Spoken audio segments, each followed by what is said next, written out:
Hello guys! Welcome ulit sa isa na namang financial coaching video. This is Jaime Lorenzo Jr., your money doctor. Ang share ko ngayon is itong napakagandang katanungan. Bakit nga ba payaman ng payaman ang mga mayayaman?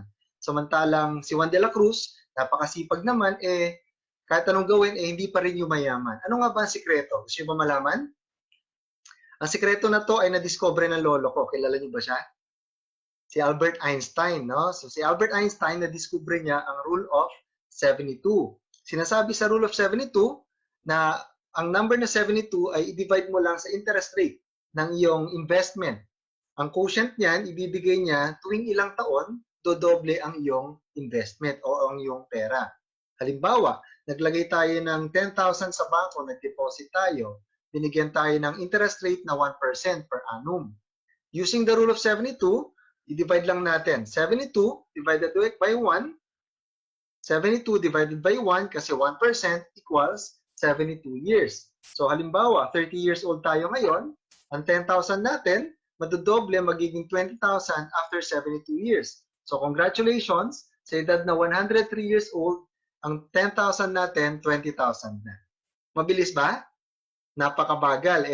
Malamang hindi na tayo buhay niyan, no? Wala na tayo sa mundo by the time na dumoble pera natin kapag nasa 1%. Now, another example. Halimbawa naman, naglagay tayo sa 4%. Let's say, nakakuha tayo time deposit rate, 4%. Using the rule of 72, 72 divided by 4, our money doubles every 18 years. Halimbawa, 29 years old tayo ngayon, may 100,000 tayo, at 4%, tumodoble every 18 years. So after 18 years, pagdating natin ng edad na 47 years old, ang 100,000 natin dumoble na naging 200,000. Another 18 years, pagdating natin na 65, 200,000 times 2, ang pera natin o retirement money natin ay 400,000 pesos.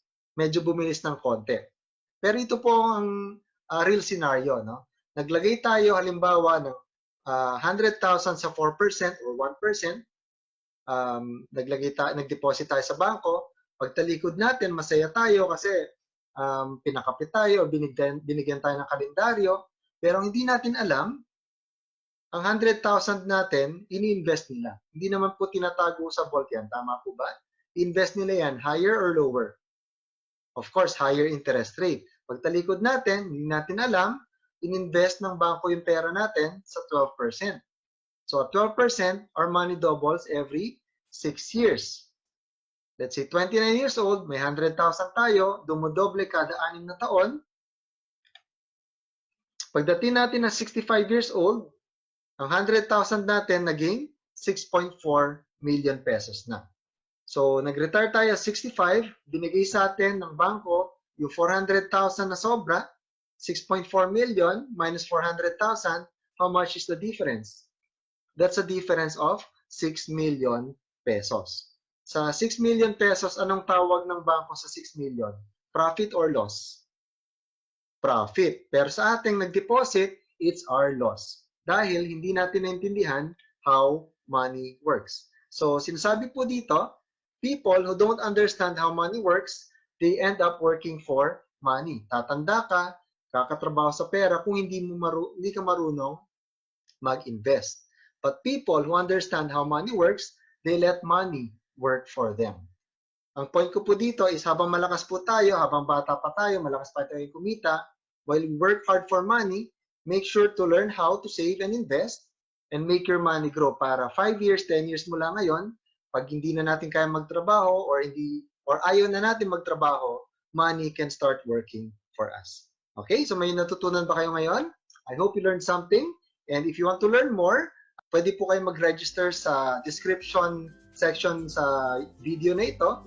Click nyo yung link and register. If you want to learn more, if you want to attend seminars, or you want to receive financial coaching videos and emails. Alright?